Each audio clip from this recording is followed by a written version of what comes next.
사랑하는 성도님들, 이번 주 토요일부터 시작되는 임직 선거를 앞두고 이번 주일과 다음 주일 이제 두 번에 걸쳐서 교회와 직분이라는 주제로 오늘은 누구를 세울 것인가 라는 제목으로 하나님 말씀 함께 나누고자 합니다.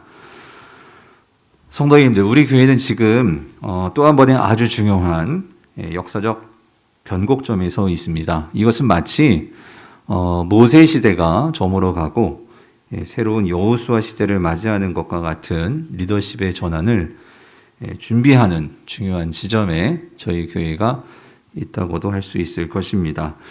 제가 강북 우리 교회에 부임을 해서 이제 8년이 지나서 처음으로 이 장로를 세우는 이 선거를 앞두고 있는데요.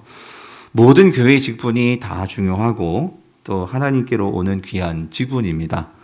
그런데 특별히 장로의 직분이 중요한 것은요, 장로는 교인을 대표하여서 이 당회를 구성하고 또 성도로부터 위임받은 교회의 치리권을 갖는 직분이기 때문입니다. 즉, 장로의 직분은 성도를 돌보고 또 지도하고 교회를 다스리는 직분이기에 다른 직분들보다도 더 그 책임과 또 그 직에 있어서 신중함이 필요한 직분이죠. 그래서 우리가 선거를 하고 세움에 있어서도 더 분별하고 기도하고 그렇게 세워야 하는 직이 장로의 직분입니다. 그래서 사도 바울은요, 이 장로의 직분에 대해서 그가 쓴 목회서신에 이 장로에 대한 언급들이 많이 나오는데요. 한 가지 예로 디모데전서 5장 17절 말씀을 보면 이렇게 말씀합니다. 같이 한번 읽어볼까요? 시작. 잘 다스리는 장로들은 배나 존경할 자로 알되 말씀과 가르침에 수고하는 이들에게는 더욱 그리할 것이니라. 아멘. 여기 보면은 장로의 두 종류가 있음을 성경은 우리에게 설명을 하십니다. 첫 번째는 이 다스리는 장로, 이것을 치리 장로라 하고요. 요즘 말로 말하면 이게 시모 장로입니다. 그리고 또 한 가지 종류의 장로는 말씀을 가르치는 장로입니다. 이것을 이제 한자로 풀면 강도 장로라고 하는데 이것은 목사를 말합니다. 즉 교회는 이 시무 장로와, 그러니까 치리하는 장로, 다스리는 장로와 그리고 이 가르치는 강도 장로인 이 목사가 함께 성도들을 돌보고 인도하고 양육하는 것이 이 교회입니다. 그런데 오늘 본문에서요, 사도 바울은 이러한 장로들에 대해서 성도들이 뭘 해야 되냐면 뭐 해야 된대요? 존경해야 한다라고 말씀을 합니다. 무조건 다 존경할 것은 아니고요. 특별히 여기서 어떤 장로들이냐면 잘 다스리는 그리고 잘 말씀을 가르치는 그들을 존경해라라고 성경은 말씀합니다. 자, 그렇다면 조금 더 구체적으로 이 본문이 말하는 그런 장로님들을 존경한다는 것은 뭐냐? 히브리서 17장 7절은 이렇게 말씀하십니다. 하나님 말씀을 너희에게 일러주고 너희를 인도하던 자들을 생각하며 그들의 행실의 결말을 주의하여 보고 그들의 믿음을 어떻게 하래요? 본받으라 해요. 즉 장로들을 존경한다는 것은 즉 본받는 겁니다. 너희들의 말씀을 일러주고 너희들을 인도하는 그들은 바로 장로들이거든요. 그들을 잘 주의하여 보고 그리고 그들의 믿음을 본받으라라고 성경은 말씀하시죠. 이게 그들을 존경하는 거죠. 자, 그리고 이러한 장로님들의 믿음을 본받기 위해서 이어지는 말씀을 보면요, 히브리서 13장 17절을 보면 이렇게 말씀하십니다. 너희를 인도하는 자들에게 자 어떻게 해요? 순종하고 복종하라 라고 말씀을 하고 있어요. 근데 왜 장로들에게 순종하고 복종해야 하냐면 그 뒤에 나오는 이 말씀, 그들은 너희 영혼을 위하여 뭐 한대요? 경성한다 라고 말하고 있어요. 이 경성한다는 것은 그러니까 책임을 지는 거예요. 그 영혼을 지켜주고 돌보아주고 하는 거죠. 이 장로님들이 그 일을 한다는 거예요. 성도들의 영혼을 지키고 돌보고 양육하는 그 일을 하는데 더 중요한 게 있어요. 그 뒤에 나오는 말씀, 자신들이 그러니까 그 장로님들이 자, 청산할 자인 것 같이 하느니라. 자, 이 청산할 자 같이 한다. 이 말은 무슨 말일까요? 청산이 뭐죠? 뭔가 이 계산하고 뭔가 어떤 일을 처리하는 건데 이건 뭘 말하냐면 이제 장차 예수 그리스도가 재림하여 오실 때 그 주님 앞에서 이 장로들은 그들이 행한 일들에 대해서 책임을 져야 한다는 거예요. 그러니까 평가를 받고 그 일에 대해서 보고를 하고 해야 한다는 거죠. 무슨 일에 대해서? 그 성도들을 뭐 한 거? 경성한 거. 그 성도들을 잘 돌보고 그 성도들을 잘 이끈 거에 대해서 주님께 계산 받는 거예요. 한마디로 보고를 해야 되고 평가를 받는 그런 일이 장로의 직분에게 책임이 주어진다는 거죠. 그러니까 여러분 그런 것만큼 이 장로, 목사의 직은 이 땅에서 이 성도들을 어떻게 돌보았고 어떻게 했느냐.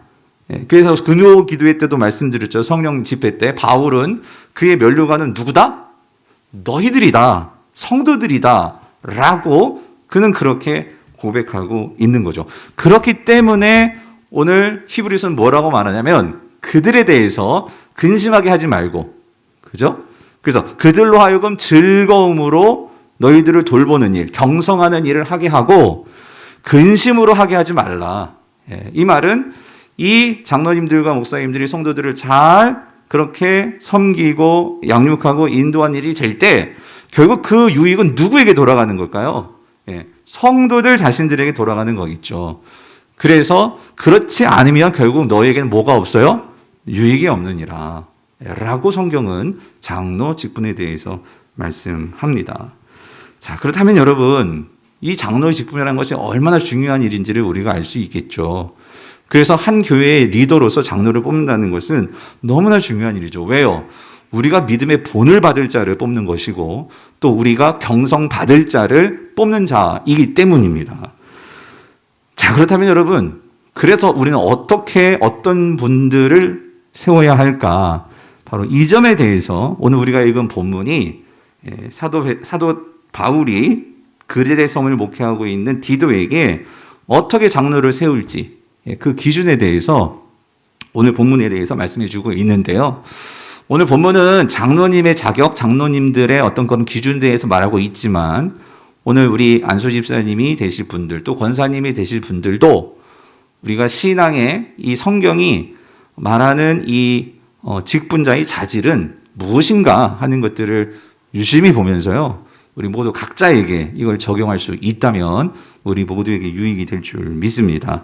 자, 그래서 먼저 오늘 본문 5절을 보겠습니다. 우리 5절을 보면은요.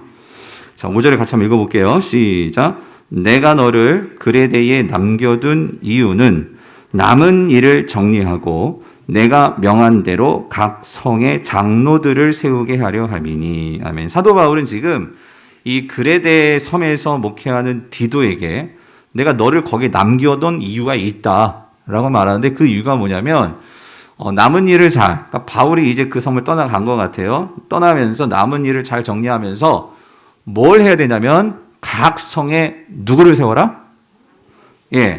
장로들을 세우는 이 일을 잘 해야 한다라고 말씀을 하고 있습니다.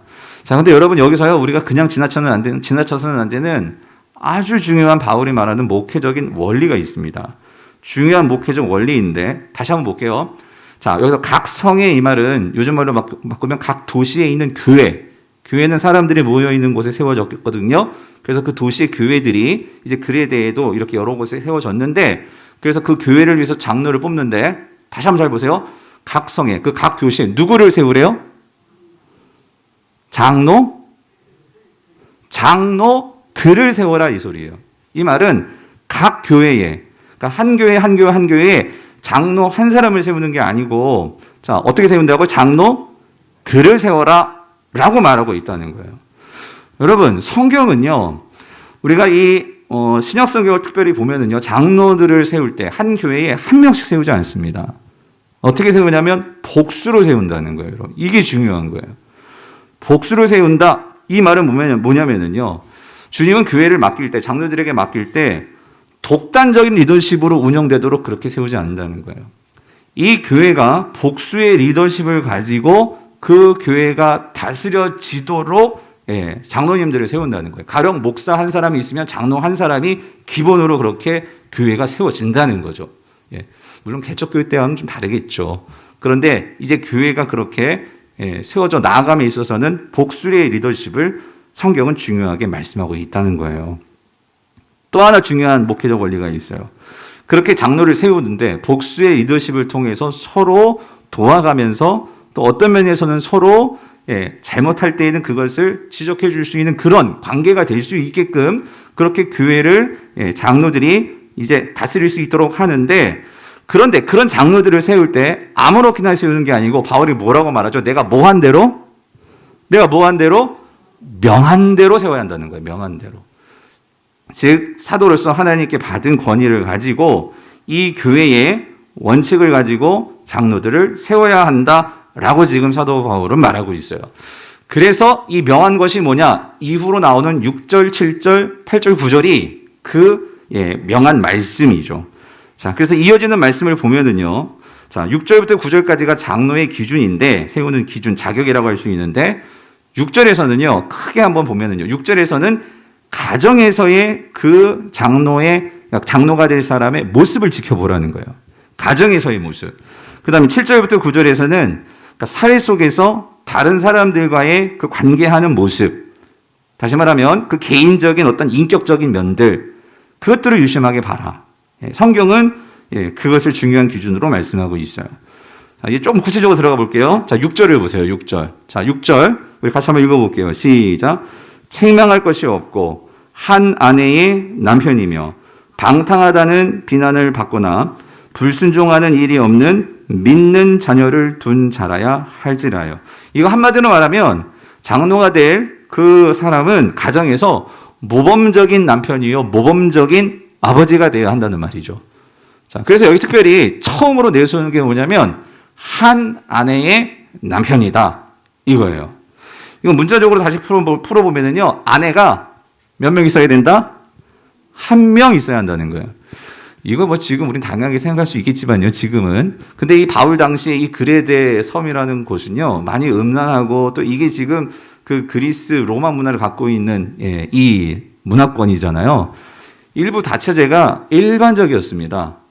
그 일반적인 문화 속에서 하나님의 말씀을 따라 특별히 하나님의 교회를 섬겨야 하는 자는 하나님은요, 한 아내를 만나서 한 남편이 서로 한 몸을 이루는, 그래서 연합을 이루는, 그것이 주님께서 디자인하신 가정이거든요. 그래서 서로 한 남자와 한 여자가 한 몸을 이루는 이 결혼이라는 언약 관계를 통해서 적어도 이 남자가 그 언약 관계에 신실함을 보이면서 그 약속을 지키는, 그것이 결국 신앙에 있어서도 예수 그리스도가 우리를 향해 보여주신 바로 그 모습이기 때문에 세상은 그렇게 서로 마음에 들고 하면 그렇게 바꿔버리고 갈라서고 할지 모르겠지만 성도는 그래서는 안 된다. 사도 바울은 그 원리를 이 가정에, 부부관계에 두고 있는 거죠. 그걸 통해서 가정이 설 때 그 가정이 건강한 가정이 될 수 있다라는 거죠. 자, 그래서 오늘 사도 바울은 그런 한 남자와 한 여자의 이 부부관계를 중요시 하는데, 근데 여러분 여기서 한 가지 우리가 좀 이제 이 문제가 나왔으니까 좀 설명드릴 부분이 있는 것 같아요. 간혹 우리 그 성도님들 중에 이 말씀을 가지고 어떤 장로의 자격을 어떤 예를 들어서 미혼자 혹은 지금 홀로 된 자, 그들은 이 말씀이 부부 관계를 말하고 있으니까 그런 분들은 자격 미달이다라고 말하는 분들을 간혹 보는데요. 여러분 그거는 성경을 이렇게 단편적으로 보신 거예요. 지금 오늘 이 말씀은 이건 지금 그러니까 결혼한 경우를 들어서 말씀을 하는 거고요. 우리가 고린도전서 7장을 보면 사도 바울은 이렇게 얘기를 합니다. 자기 자신의 예를 들면서, 그러니까 정욕을 제어할 수 없으면 결혼을 하는 것이 좋다. 그러나 가능하다면 만약에 독신의 은사를 구해서 동신의 은사를 받았고 만약에 그렇다면 결혼하지 않은 채로 주의 일을 하는 것이 더 나을 수 있다. 왜?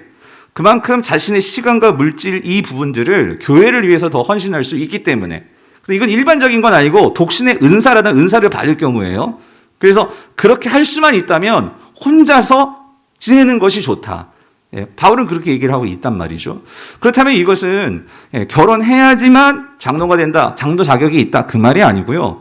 장로를 하지 않아도 미혼이거나 아니면 이미 아내를 먼저 보내고 혼자 지금 지내는 그런 경우나 이런 경우들 얼마든지 장로의 자격이 될 수 있다. 성경은 그것을 분명하게 말하고 있다라는 것이죠.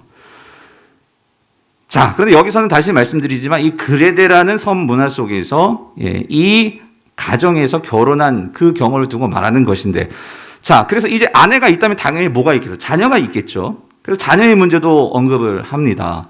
자녀가 있을 경우에는 뭐라고 말하냐면 이렇게 말하죠. 방탕하다는 그 자녀들이 비난을 받지 않고 또 불순종하는 일이 없는 어떤 자녀? 어떤 자녀? 믿는 자녀를 둔 자라야 한다라고 말씀을 하고 있습니다. 근데 여러분 이것도 우리가 조금 해석을 잘 할 필요가 있어요. 여기서 믿는, 우리 성경은 믿는이라고 해서 신앙적인 어떤 이 믿음으로 이거를 한정지어서 번역을 했는데 여기에 이 믿는이라는 본래 헬라어는요 피스토스인데 이것은 진실한, 충성된, 신실한 이런 의미예요.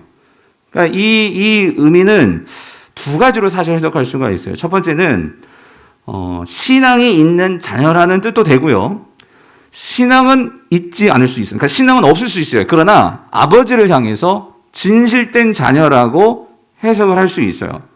무슨 말이냐면 신앙의 자녀라고 해석할 경우에는 전자일 경우에는 기독교적인 믿음을 갖고 있는 그런 자녀를 정말 말할 수 있고요. 그리고 후자일 경우에는 자녀가 신앙은 없을 수 있어요. 하지만 중요한 건 이거예요. 그 자녀가 아버지에 대해서, 아버지의 권위에 대해서 복종하고 순종하고 그 아버지를 존경하는 그런 신실한 자녀여야 한다는 거죠. 근데 여러분 사실 이게 구분된다라기보다는요, 어떤 의미에서는 이게 다 가능한 거예요. 이런 거죠.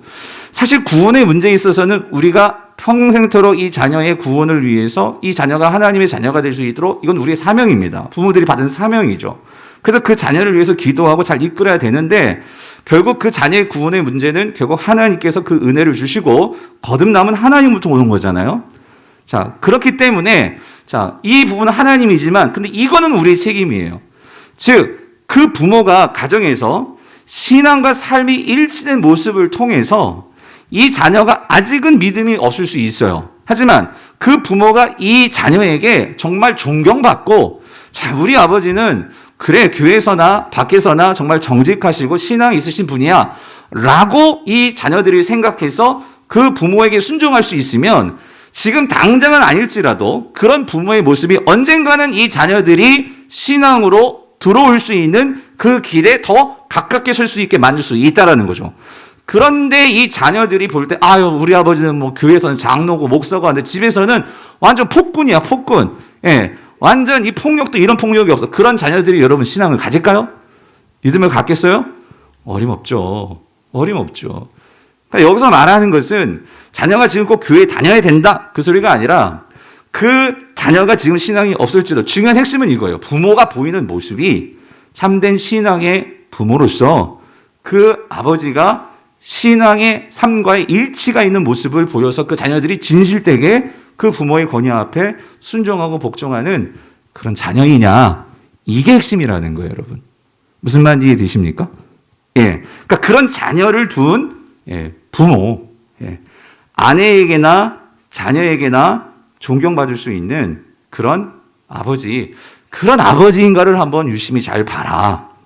지금 바울은 그 점을 먼저 짚고 있다는 거예요. 근데 여러분 이게 참 중요한 게 사실 겉으로는요, 사실 이 점이 아마 우리 성도님들이 사실 이 점이 참 보기 힘든 부분이긴 해요.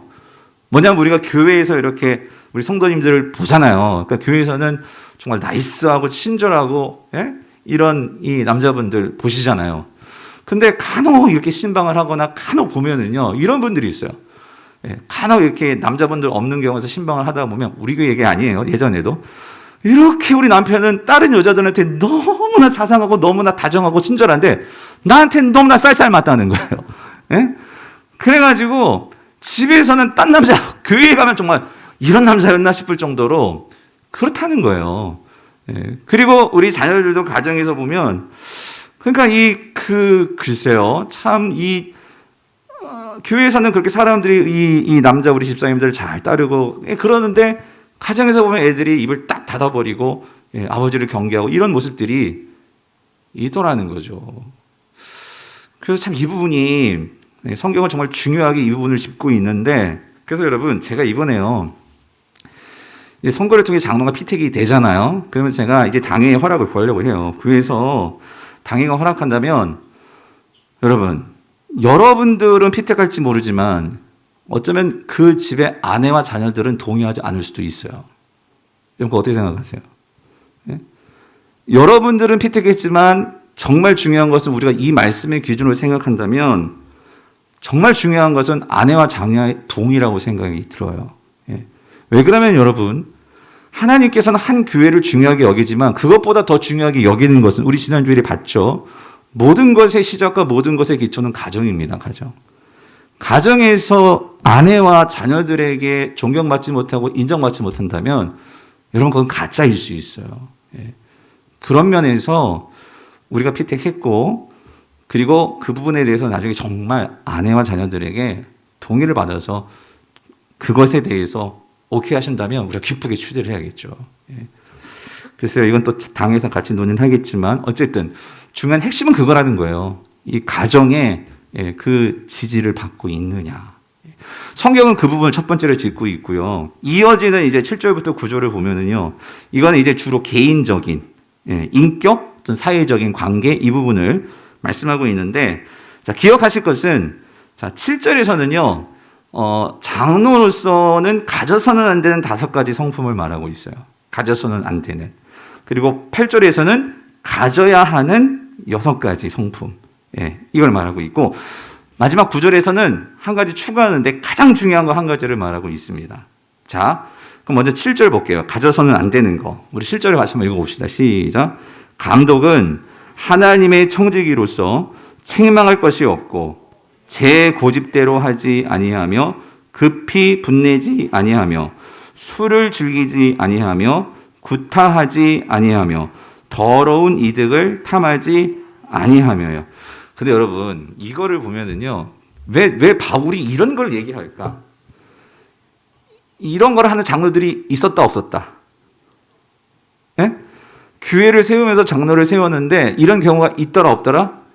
있어서 교회가 어려워지는 경우가 아마 바울이 경험하지 않았으니까. 그래서 디도에게 신신당부하는 거, 너 이거 조심해라. 무슨 말인지 되시죠?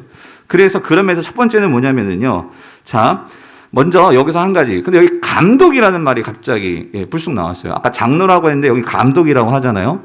결론부터 말씀드리면 성경에서요, 장로와 감독은 같은 개념의 직분입니다. 근데 장로는 이 유대적인 배경에서 구약의 배경을 가지고 이 어떤 직분의 권위, 장로라는 직분의 권위를 강조할 때는 장로라는 단어를 쓰고요. 그리고 어떤 감독 이럴 때는 그 장로의 어떤 기능적인 부분, 이게 다스리고 보호하고 지키고 하는 이런 부분, 그러니까 기능적인 부분을 강조할 때는 이거는 헬라적인 그 배경에서 나온 단어예요. 이 감독이라는 단어를 써요. 그러니까 이게 다 같은 단어예요. 다. 근데 중요한 거는 그 다음에 나오는 말이에요. 장로는 첫 번째는 이거라는 거예요. 자, 하나님의 청지기다. 이거를 잊어서는 안 된다는 거예요. 청지기가 뭡니까? 청지기는요, 여러분, 그러니까 집 주인의 위탁을 받아서 그 집을 관리하는 자예요. 그러니까 모든 정권을 갖고 있습니다. 예. 자, 근데 한 가지 중요한 거 있어요. 그렇게 권한을 갖고 있지만 주인은 누구예요? 주인은 누구예요? 그 청지기가 주인이에요? 아니죠. 집주인은 따로 있죠. 이거를 기억해야 한다는 거예요. 장로는 이걸 기억해야 한다. 무슨 말이냐면 장로가 이제 교회에서 중요한 당회에 이제 실의권을 가지고 사역들을 하는데 또 이런 경우가 있겠죠. 장로가 어떤 교회 개척 멤버로서 또 뭐 막대한 큰 헌금을 들여서 그렇게 교회를 세울 수도 있겠죠. 그런데 간혹 이런 경우가 있더라는 거죠. 이게 우리는 하나님의 청지기인데 목사도 마찬가지예요. 개척을 했다 할지라도 그것이 이게 내 교회라는 생각을 가지면 안 된다는 거예요. 무슨 말인지 이해되세요? 즉 내가 주인이라는 거지. 내가 주인. 근데 여러분 이것도 잘 구분해야 돼요. 그럼 목사님, 그럼 이거 내 교회 아니에요? 그러니까 주인 의식을 갖지 말라 그 얘기는 아닙니다. 예. 우리가 이 교회에 소속된 이 교회를 사랑하고 그리스도의 몸된 교대로서 내 교회라는 의식을 가져야겠죠. 근데 여기서 제가 말하는 내 교회라는 것은 내가 주인이라는 거죠. 내가 진짜 주인. 그래서 결국 내가 이 주인이 되어서, 여러분 주인은 어때요? 큰 소리 낼 수 있잖아요. 예? 그리고 큰 소리 칠 수도 있고, 그러니까 내 소유물처럼 그렇게 여긴단 말이에요. 교회를 마치 내 소유물처럼 이렇게 주무럭주무럭하는 그런 일을 해서는 안 된다는 거죠.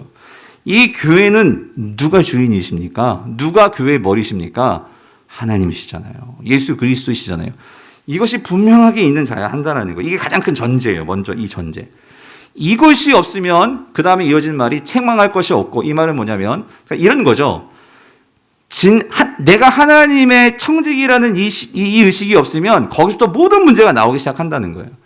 그렇기 때문에 책망할 일이 많아지게 된다는 거죠. 그러니까 여기서 책망된 일이 없다는 것은 뭐냐면, 목사나 장로가 이런 주인 노릇하지 않고, 그럼 무슨 노릇하는 거예요? 청지기로서 섬기는 자의 노릇을 해야 된다는 거죠. 예. 그렇게 될 땐 칭찬이지만, 내가 주인이라고 해서 섬김 받으려고 하고 권세를 누리고, 만약에 그런다면 그건 뭐 받을 일이에요? 책망 받을 일이라는 거죠. 아까 말씀드렸죠. 장로는 나중에 주님 오셨을 때에 이 교회에 대해서 평가를 받는다고 했죠. 예. 그만큼 장로는 책임이 큰 자리예요. 저도 그렇고 여러분도 그렇고. 만약에 여러분이 잘못되면 여러분이 잘못된 건 여러분에게도 책임이 있겠지만, 나중에 하나님 나라 가면 누가 제일 먼저 혼나냐면 저예요. 저. 우리 장로님들이라고. 예. 그런 면에서 교회는 그들을 존경하고 그들을 위해서 기도하고 그들에게 복종해야 한다. 그런 논리라는 거죠. 이해되시죠? 자, 그래서 그러면 이렇게 하나님이 참 주인이시다 하는 것을 분명히 기억한다면 너희들이 이런 거 하지 말아야 돼. 그 첫 번째가 뭐냐면은요. 뭐예요? 제 고집대로 하지 아니하며예요. 예. 여러분 이게 무슨 말일까요? 제 고집대로 하지 아니하며. 이 말은 교만해서는 안 된다 이 소리예요. 교만해서는 안 된다. 여러분 교만이 뭐예요? 내가 제일이라는 거지. 예. 그러니까 나만 옳다는 거예요. 나만 옳다. 예. 이거 이렇게 되면 고집을 피우게 되어 있어요. 근데 여러분 왜 고집이 피울까? 여러분 누가 제일 고집을 잘 피웁니까? 애기들 안 주면 죽게 살기로 그러잖아요. 이 고집 피는 사람들의 특징은요, 뭔지 아세요, 여러분? 미성숙한 자들이라는 거예요. 미성숙한 자들. 예. 그 교회 안에 참 이게 안타까운 거예요. 신앙생활 오래 했는데, 그러니까 목사로서 볼 때 안타까운 게 뭐냐면 신앙의 이 연료는, 그러니까 신앙의 연조는 깊어, 오래됐어. 근데 아직 미성숙한 모습을 보면 그게 너무 안타까운 거죠.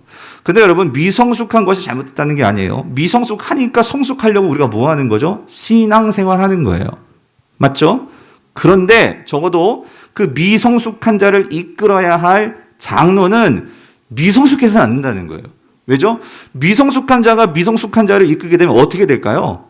싸움 나는 거죠, 여러분. 그 애들은 싸우는 거예요. 그 미성숙한 자가 미성숙한 자를 이끌으니까 여러분 어떻게 될까요? 자꾸 상처를 주는 거예요. 상처를 사람들에게. 상처를 주고 상처를 받고 이렇게 되기 때문에 미성숙한 자가 아닌 성숙한 자를 잘 보고 분별해서 세워야 한다는 거죠. 그럼 성숙한다는 건 뭐냐? 한마디로 너그러운 자예요. 너그러운 자. 즉 포용할 수 있고 그래 이해할 수 있고 이런 자들이 돼야 한다는 거죠. 남을 배려하고 품어줄 수 있는 자, 성숙한 자. 그래서 성경은 이러한 자들을 겸손한 자라고 말하는 겸손한 자. 여러분 겸손한 자는요, 여러분 겸손과 겸양을 조금 구분할 필요가 있는데, 겸손은요 이겁니다. 힘이 있어요. 힘이 없는 자가 겸손한 게 아니고요. 힘도 있고 능력도 있고 할 수 있어. 그런데 내가 나서지 않아요. 내가 나 주장하지 않아요. 들어주죠. 들어주고 기다려주고 기회를 주고 품어주는 거. 여러분 그게 겸손입니다. 여러분 이런 자가 성숙한 자죠. 이런 성숙한 자들을 우리가 세워야 한다.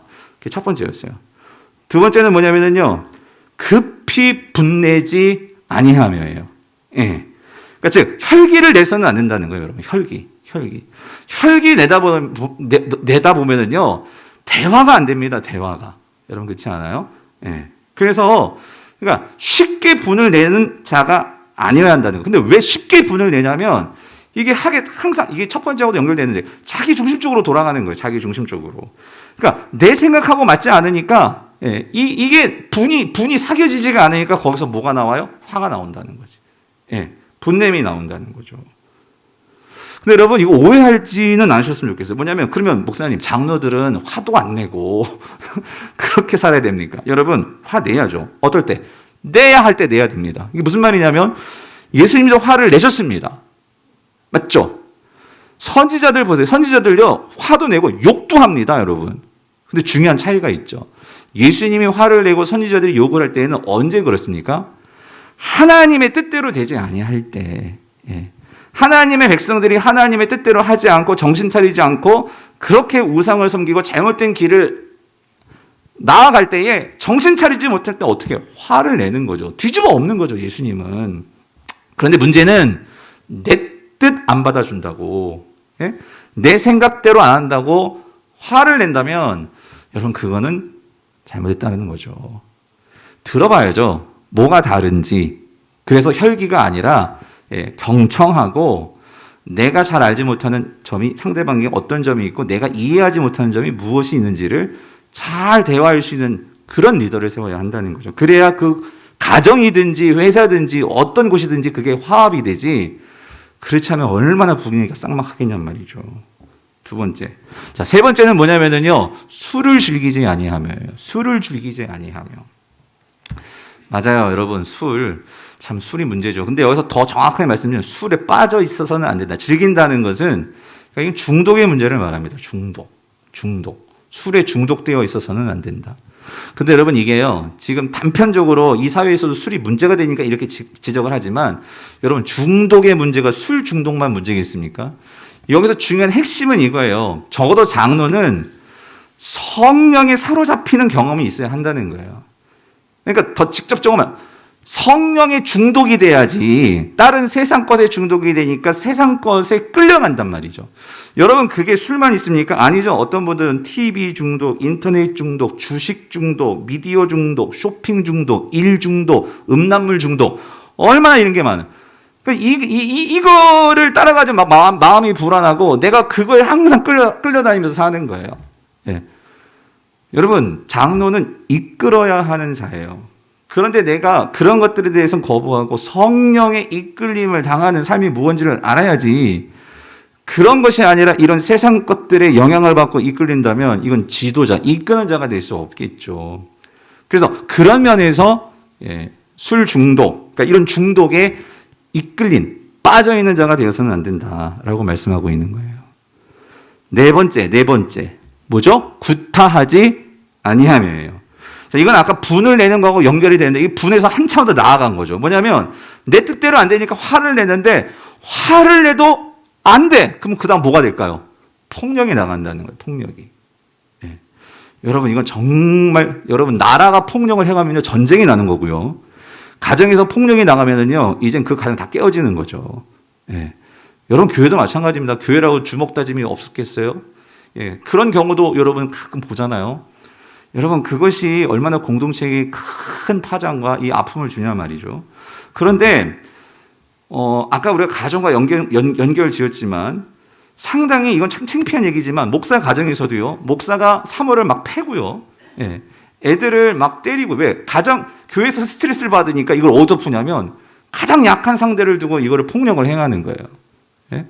여러분 그런 부분들이 우리가 알게 모르겠어요. 여러분 지금 가정에서는 제가 거기까지는 내가 정말 이건 개인 프라이버시니까 묻지는 못했지만 설마 없겠죠. 구타당하는 만약에 아내가 있다, 자녀들이 있다.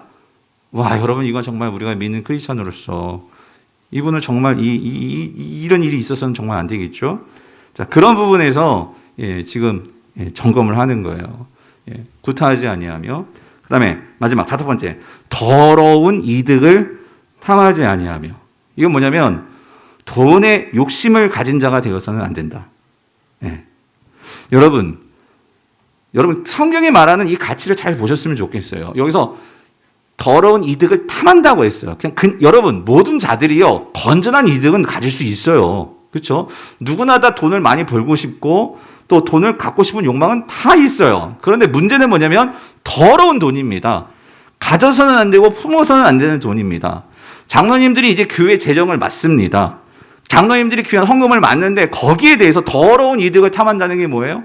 아까 이런 거예요. 마치 이 돈이 내 돈처럼. 목사가 성도님의 돈이 마치 내 돈처럼. 여러분, 그래서 그 교회가 그 공동체가 유지가 되겠습니까? 적어도 장로를 뽑을 때에는 그런 면에서 물질에 대해서, 재정에 대해서 그 탐하지 않고 욕심을 내지 않는 그런 사람이 세워져야 한다. 성경은 그것을 분명하게 말하고 있단 말이죠.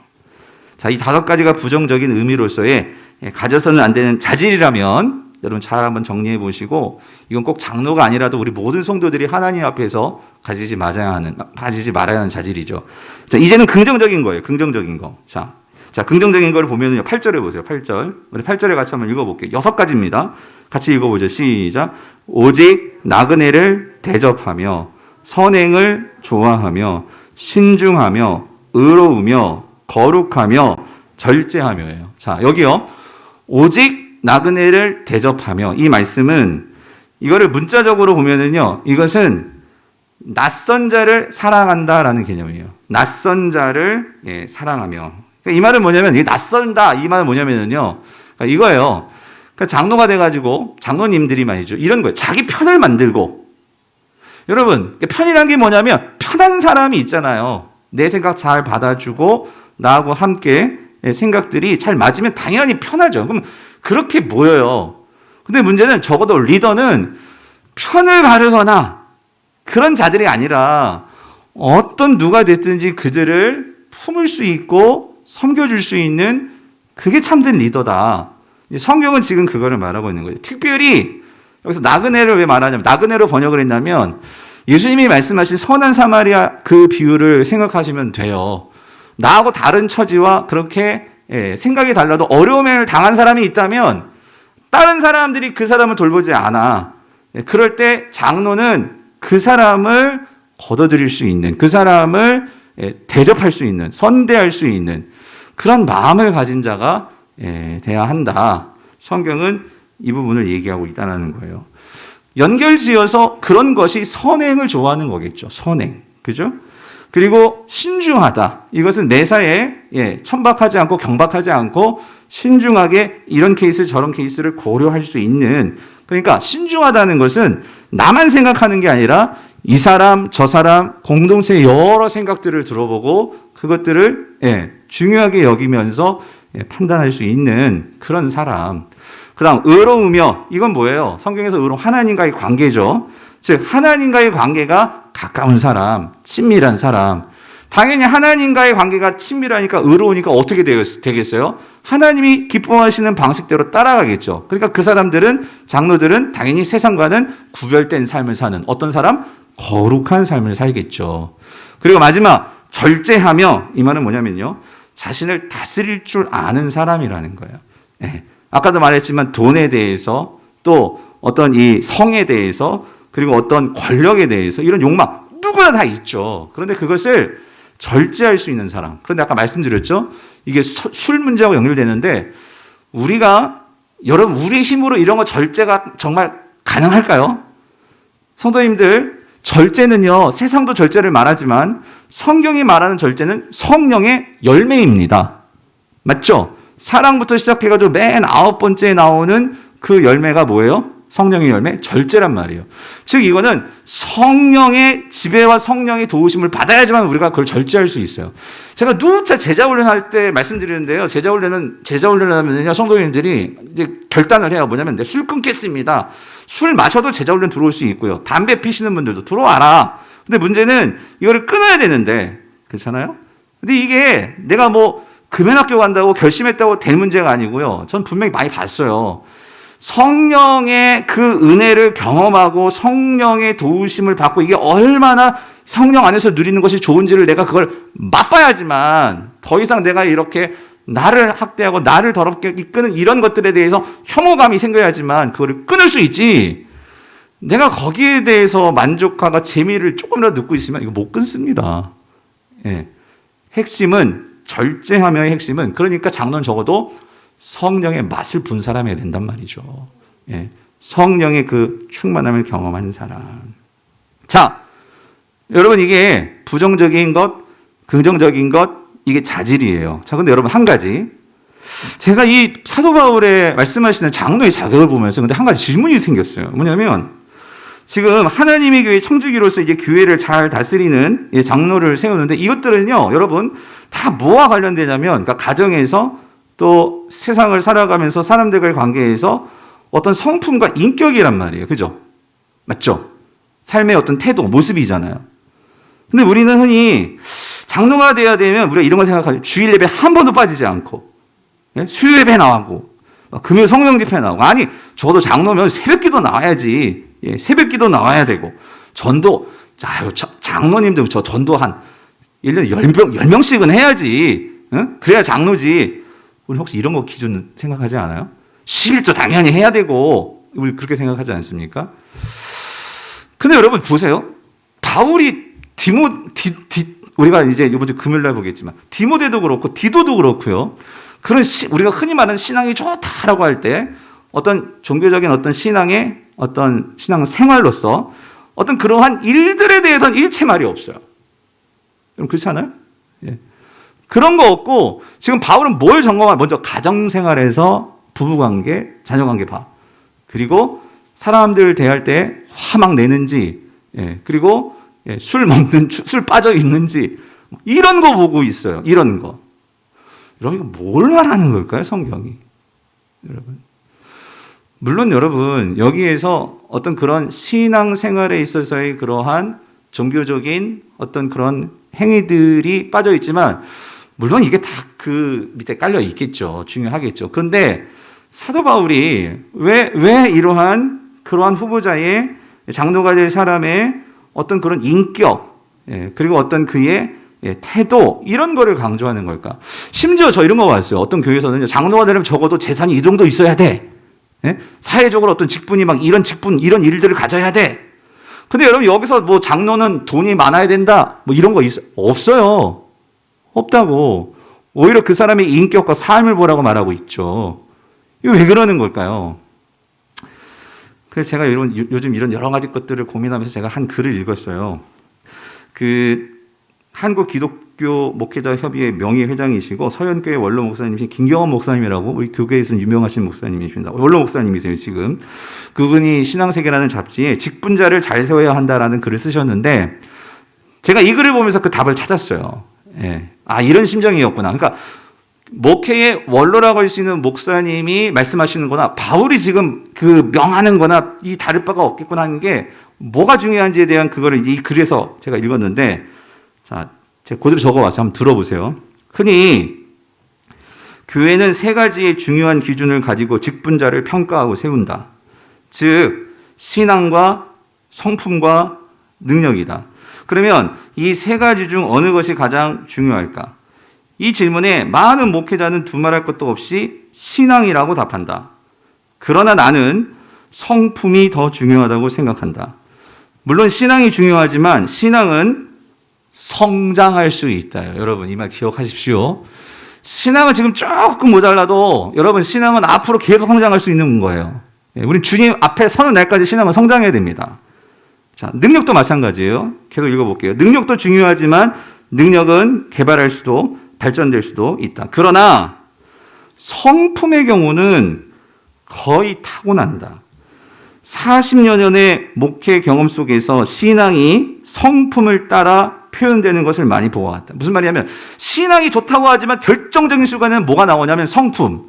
세상말로 말하면 성격 나온다는 소리예요. 성격. 여러분, 성깔이 나온다는 소리예요. 더 심하게 말을 하면. 즉 잘못된 성품을 가진 사람은 그 성품을 따라 신앙도 잘못된 방향으로 나타나기 쉽다는 것이다. 성도님들, 무슨 의미죠? 그러니까 여러분, 이거예요. 신앙생활은 계속해서 성장할 수 있고, 여러분 사실 신앙생활은요, 우리가 정말 눈에 보이는 부분이에요. 그렇지만 이 성품은 정말 부단히 하나님 앞에서, 또 이런 것들은 아까도 말씀드렸지만 다른 사람들과의 관계 속에서 내가 깨어지고 깎여지고 이런 과정들이 있어야지만 반드시 이거는 어때요? 세워지는 게 성품이고 성격이란 말이에요. 근데 정작 우리는 이거를 봐야 되는데, 많은 분들이 놓치는 게 뭐냐면, 성도들이 이런 임직을 하거나 선거를 할 때 말이죠, 그거는 제쳐두고 교회에서의 어떤 우리가 흔히 말하는 신앙의 표준이라고 기준이라고 세우는 그 부분을 가지고 정말 이 부분이 어떤 인격, 어떤 성품, 어떤 가정에서 혹은 직장에서 사람들 관계 속에서 말하는 거, 예, 이런 것들에 대해서보다도 우리는 어떤 그런 신앙의 기준화된 어떤 그런 것들을 가지고 말하는 경우가 생각하는 게 많더라는 거죠. 그러면서 이 목사님이 한 가지 예를 글 속에 적어 놓으셨어요. 들어보세요. 아주 극단적인 예이지만 서울 시내 P교회는 담임 목사가 보기에 정말 너무나 신앙이 좋은 집사가 한 명 있었다. 그래서 장로 선출 때 꼭 그 집사가 되기를 기대하고 기도하며 애썼다. 당시 목사는 당회 내에서 약간의 어려움을 겪고 있었기에 그런 분이 장로가 되어 당회에 들어오면 많이 좋아지지 않겠나 하는 생각이었다. 그러나 그 집사가 장로가 되어 당회에 들어와서 하는 행태를 보고 거의 절망해버렸다. 집사 때는 신앙이 좋아 보였고 그렇게 잘 섬기고 겸손하고 또 목회자편에서 모든 것을 말하고 행하던 그 장로가 되자 곧바로 교육자를 괴롭히고 교회에서 소리를 내며 심지어 담임 목사를 내보내는 일에 앞장서더라는 것이다. 그 목사는 너무 실망한 나머지 목회의 환멸을 느끼고 사람에 대한 실망으로 교회를 사임하고 말았다. 예. 그러니까 무슨 말이냐면, 그러니까 우리가 보기에는 정말 어때요? 신앙이 좋아 보이고 그래서 장로를 세웠는데 정말 그분의 어떤 속에 있는 성품, 성격 그거를 못 봤을 때 힘이 주어지니까 예, 그때는 그게 드러나더라는 거죠. 예. 성도님들, 오늘 본문에서도 사도 바울이요. 저는 그런 점이 없구나. 뭐냐면 여러분, 당연히 신앙의 어떤 그런 우리가 신앙 생활이라고 하는 부분들 중요합니다. 이거 예배 생활, 헌금 생활, 여러분 당연히 그래서 우리가 그런 기준을 가지고 객관적인 기준을 가지고 후보를 맨 처음에 뽑았죠. 예. 그런데 이제 우리가요, 이제 뽑아야 하는 누구를 세울까라는 이 시점에서 우리가 정말 기도하고 하나님께 구해야 되는 건 뭐냐면은요, 정말 그분의 됨됨입니다. 그분의 성품입니다. 그분의 오늘 우리가 봤던 이런 기준에서 우리가 정말 하나님 분별력을 주시옵소서 우리가 그거를 따져야 한다는 거예요. 그분이 돈이 많건 재력이 있건 뭐 교회 어떤 많은 지금까지 봉사를 했건 여러분 분명히 그거 중요하죠. 그런데 그것도 중요하겠지만 그것도 있겠지만 오늘 정말 우리가 봤던 것처럼 사람을 대하는 태도, 성품, 인격 우리가 이제 그것을요 잘 생각해보고 잘 지켜보고 그래서 하나님께서 이 분별력을 주시도록 우리가 기도하고 뽑아야 한다는 거예요. 자, 마지막으로, 자, 9절을 보세요. 한 가지 더 있어요, 기준이. 자, 마지막에 이거를 말하는 것은 사실 이것이 가장 중요하기 때문이기도 해요. 모든 것을 다 아우르는 거예요. 뭐라고 말하냐면, 마지막 기준은요, 밑분 말씀의 가르침을 그대로 지켜야 하리니, 이는 능히 바른 교훈으로 권면하고, 거슬러 말하는 자들을 어떻게 해요? 책망하게 하려 함이라요. 그러니까 무슨 말이냐면, 여기서 밑분, 이게 아까 피스토스, 아까 믿는 자녀, 그거 똑같은 말인데요. 진실된, 충성된 이런 말이에요. 신실한 이런 말이에요. 그러니까 진실한 말씀, 즉 진리인 하나님의 말씀을 말하는 거죠. 그 말씀의 가르침을 그대로 뭐 하는 자? 지키는 자. 다시 말하면 그 말씀에 대해서 복종하고 순종할 수 있는 자. 내가 먼저 그 말씀에 복종하고 순종해야지 뭐 할 수 있어요? 그걸 가지고 다른 이들을 권면하고 그리고 뭐 할 수 있어요? 그렇게 하지 않는 자들에 대해서 뭐 할 수 있어요? 책망할 수 있죠. 장로는 성도들의 영혼을 담당하는 자이기 때문에 책망할 수도 있는 거예요. 네. 그래서 하나님의 말씀에 순종하는 자, 그분을 뽑아야 한다는 거죠. 자, 여러분. 교회는 이런 장로의 자질을 갖춘 자를 세워야 되는데, 만약에 지금 후보자님들 몇 분 계시죠? 이 말을 들으면 어떠세요? 나는 글렀구나. 난 멀어도 너무 멀어요, 목사님. 뭐 여러분 그렇게 생각할지도 모를 거예요. 근데 여러분 맞아요. 이런 기준대로라면 저도 마찬가지예요. 저도 강도 장로로서 부족한 것이 너무 많아요. 사실 그렇습니다.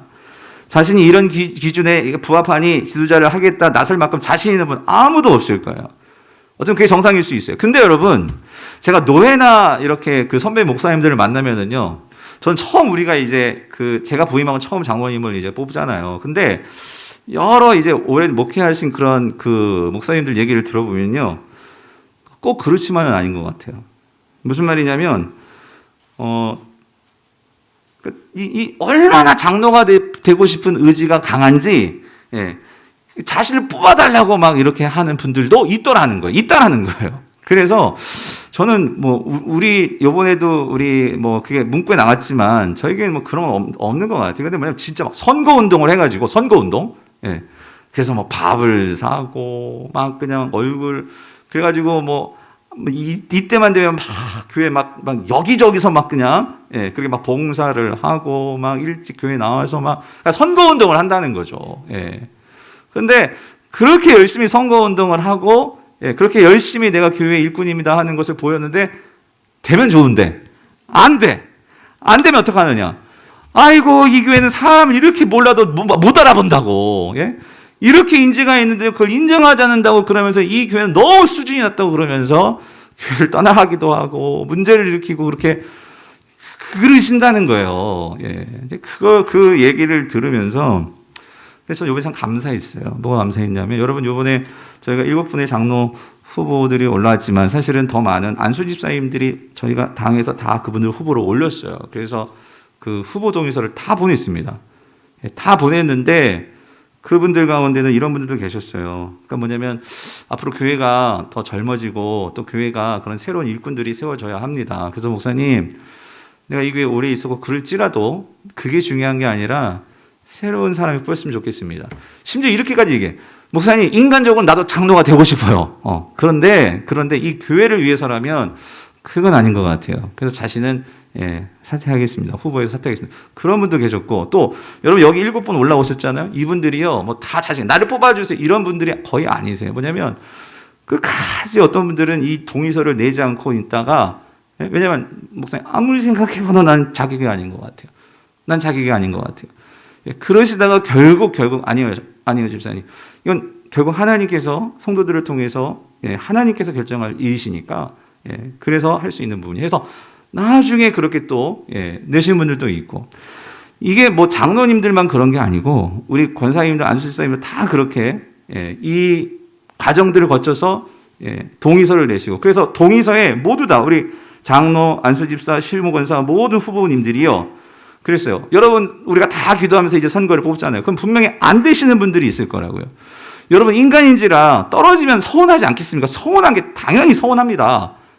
그런데 이번에 모든 후보님들이 뭘 동의하셨냐면 그러나 이렇게 된 것은 되든 안 되든 이건 하나님이 결정하신 거잖아요. 여러분 아멘이십니까? 거기에 대해서 내가 그대로 받겠습니다. 그 결과를 그대로 순종하겠습니다. 그걸 후보 동성이 다 사인을 하셨어요. 그래서 이 남은 건 뭐냐면 뽑는 우리 성도님들입니다. 우리가 정말로 어떻게 이분들을 뽑아야 될까? 첫 번째는 우리 성도님들에게 권면합니다. 여러분 적어도 우리 강북우리 성도님들은요, 이젠 그런 생각들 안 하시겠지만, 여러분, 교회 직분은 계급이 아닙니다. 그런데 세상 사람들도요, 왠지 교회에서 가장 높은 계급은 장로라고 생각해요, 장로. 집사, 안수집사, 그 다음에 장로. 그러니까 어떤 또 아내 되신 분들은 우리 남편 장로 만들어야 된다고.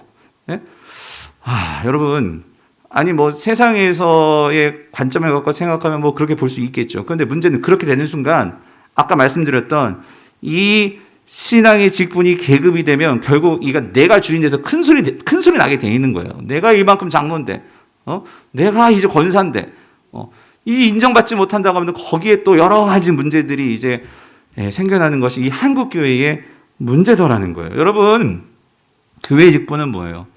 예수 그리스도께서 특별히 여러분 직분은요 십자가 지는 직분이잖아요.